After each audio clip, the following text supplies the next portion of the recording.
I am extremely delighted today that we are embarking on a journey to strengthen animal health security in India.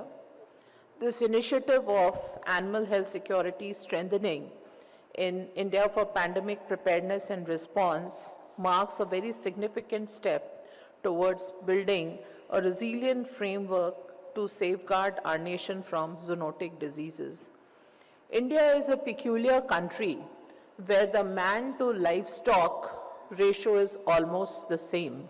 It is 1:1, and hence this effort on zoonotic diseases and this program for preparedness, pandemic preparedness, is of absolutely critical importance to us.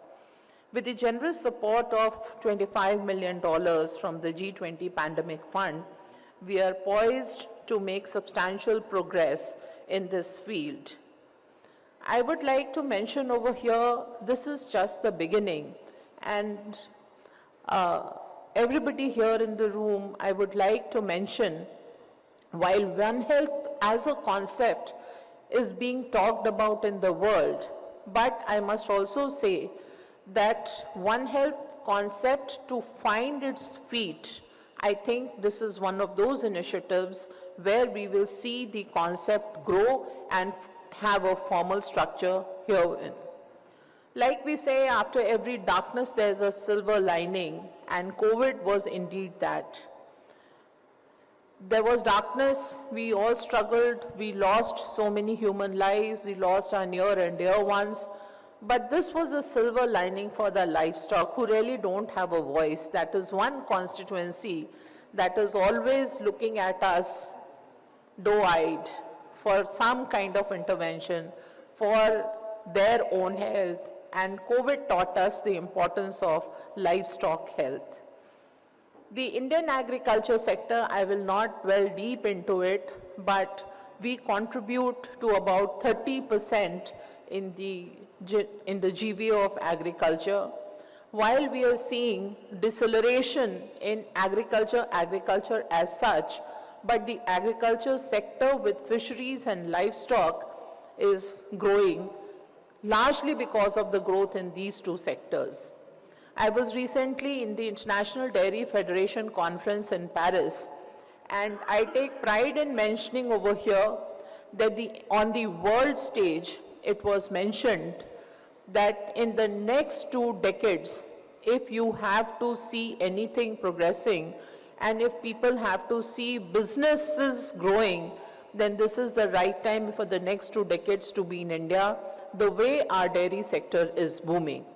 We are growing at the rate of 6%, whereas the world is growing at the rate of only 2%. We can grow much more. Our productivity is much less.